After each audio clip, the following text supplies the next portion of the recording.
আকস্মিক হামলা চালিয়েছে। ইসরায়েলের প্রধানমন্ত্রী বেনিয়ামিন নেতানিয়াহু দাবি করেছেন ইরানের পারমাণবিক হুমকি সম্পূর্ণ বন্ধ করতেই এই হামলা চালানো হয়েছে, কিন্তু বাস্তবতা বলছে ভিন্ন কথা। বরং এই হামলা মধ্যপ্রাচ্যের রাজনৈতিক স্থিতিশীলতাকে এক ভয়াবহ সংকটের মুখে ঠেলে দিয়েছে এবং যার ফলে সবচেয়ে বড় ক্ষতির মুখোমুখি হতে পারে যুক্তরাষ্ট্র। গত শুক্রবার এই হামলা এতটাই আকস্মিক ছিল যে মাত্র কয়েক ঘন্টা আগে যুক্তরাষ্ট্রের স্টেট ডিপার্টমেন্ট মধ্যপ্রাচ্য থেকে প্রায় 40,000 সেনা ও দূতাবাস কর্মী সহ আমেরিকান নাগরিকদের নিরাপদে সরিয়ে নেওয়ার পরিকল্পনা শুরু করে। এই অপ্রস্তুত পরিস্থিতি প্রমাণ করছে ইসরায়েল সম্ভবত তাদের সবচেয়ে বড় মিত্র যুক্তরাষ্ট্রকে যথেষ্ট সময় বা পূর্ব সতর্কতা দেয়নি। ফলে ওয়াশিংটন এখন সরাসরি ইরানি পাল্টা হামলার হুমকিতে রয়েছে। যুক্তরাষ্ট্রের ইরান সম্পর্কের উত্তেজনা অবশ্য নতুন নয়। 1979 সালে ইসলামী বিপ্লবের পর থেকে দুই দেশের সম্পর্ক অবনতি হতে থাকে। এরপর থেকেই অর্থনৈতিক অবরোধ আর সামরিক হুমকি ছিল নিত্যদিনের ঘটনা। তবে বর্তমানে এই উত্তেজনা যে পর্যায়ে পৌঁছেছে তা অনেক বিশেষজ্ঞের মতে গত কয়েক দশকের মধ্যে সবচেয়ে খারাপ।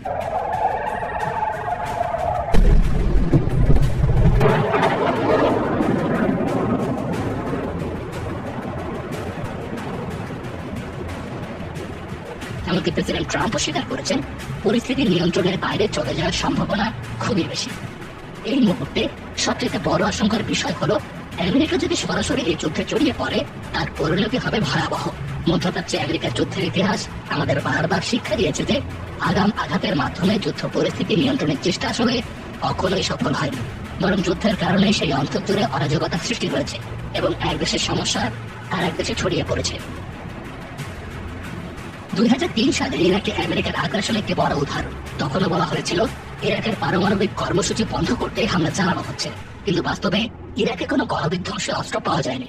যুদ্ধ পরবর্তী সময়ে ইরাকের সামাজিক ও রাজনৈতিক ব্যবস্থা পুরোপুরি ভেঙে পড়ে, যার সুযোগ নিয়ে ওই অঞ্চলে নতুন নতুন সশস্ত্র গ্রুপ গড়ে উঠেছে। এর ফলাফল হিসেবে সৃষ্টি হয় আইএসের মতো ভয়ঙ্কর গোষ্ঠী।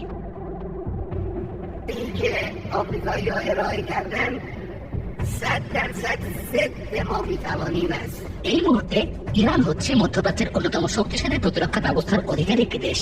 ইরানের রেভলিউশনারি গার্ডস IRGC এর প্রায় 1,90,000 সক্রিয় সদস্য ও বাসিস নামে 10 লাখ সদস্যের আধা সামরিক বাহিনী রয়েছে।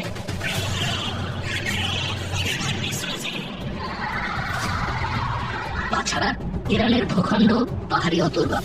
এই ধরনের ভূখণ্ডে শুধু বিমান হামলার মাধ্যমে সাফল্য পাওয়া প্রায় অসম্ভব।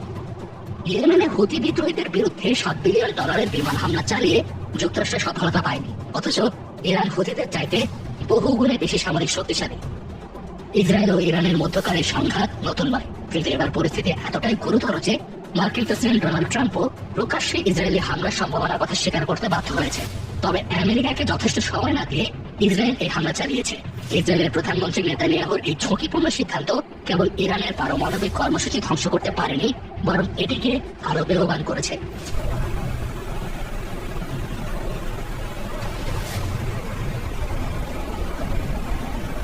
জাতিসংঘের আন্তর্জাতিক পারমাণবিক শক্তি সংস্থা IAEA এর তথ্য অনুযায়ী ইরানে বর্তমানে প্রায় 3,000 পারমাণবিক বিশেষজ্ঞ শুধুমাত্র ইসফাহান কেন্দ্রেই কর্মরত রয়েছে। এছাড়া দেশের বিভিন্ন অঞ্চলে আরো কয়েক হাজার গবেষক পারমাণবিক উন্নয়নে সরাসরি সম্পৃক্ত। ফলে হামলার মাধ্যমে এই কর্মসূচি পুরোপুরি বন্ধ করা অসম্ভব। বিশেষজ্ঞদের আশঙ্কা এই যুদ্ধ মধ্যপ্রাচ্যে অস্ত্রের প্রতিযোগিতা ব্যাপকভাবে বাড়িয়ে দেবে। সৌদি আরব, তুরস্ক, মিশর, সংযুক্ত আরব আমিরাত সহ আরো অন্যান্য দেশও পারমাণবিক অস্ত্রের দিকে ঝুঁকতে পারে।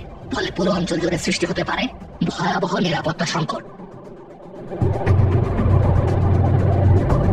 এছাড়া যুদ্ধে যুক্তরাষ্ট্রের সম্ভাব্য অর্থনৈতিক ক্ষতি নিয়েও রয়েছে আশঙ্কা। ব্রাউন ইউনিভার্সিটির এক গবেষণায় দেখা গিয়েছে গত 2 দশকে আমেরিকার ওয়ার অন টেরর প্রকল্পে খরচ হয়েছে $8 ট্রিলিয়ন বেশি। ইরানের বিরুদ্ধে যুদ্ধ হলে এই ক্ষতির পরিমাণ আরো বহুগুণ বাড়তে পারে। ওদিকে ইসরায়েলের এই আকস্মিক হামলার পেছনে কেবল ইরানের পারমাণবিক কার্যক্রম ধ্বংস করার অভিপ্রায় ছিল না, বরং একটি সুপরিকল্পিত রাজনৈতিক উদ্দেশ্য লুকিয়েছিল। ইরানের বর্তমান শাসন ব্যবস্থায় আমূল পরিবর্তন আনা।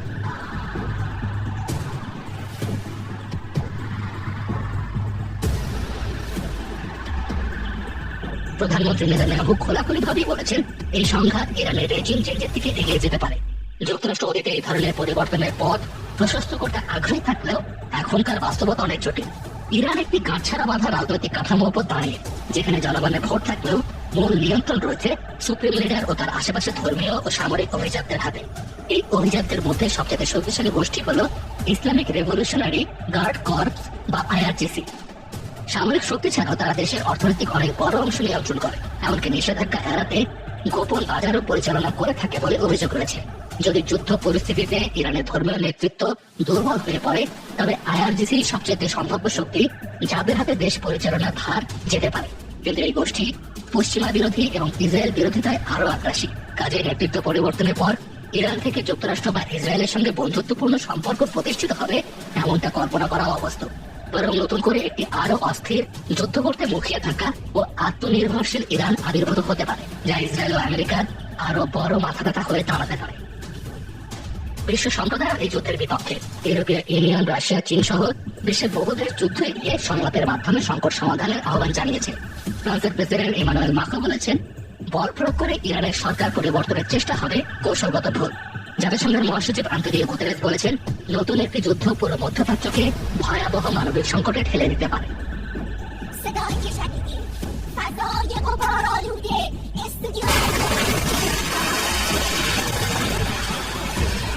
প্রেসিডেন্ট ট্রাম্প তার প্রথম মেয়াদে নতুন কোন যুদ্ধ শুরু করেন, এটিকে তিনি তার অন্যতম অর্জন হিসেবে দাবি করেন।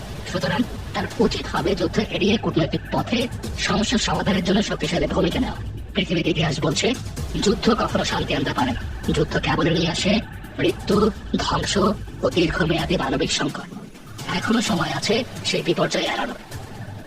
কাজী নিশাদ, যমুনা নিউজ।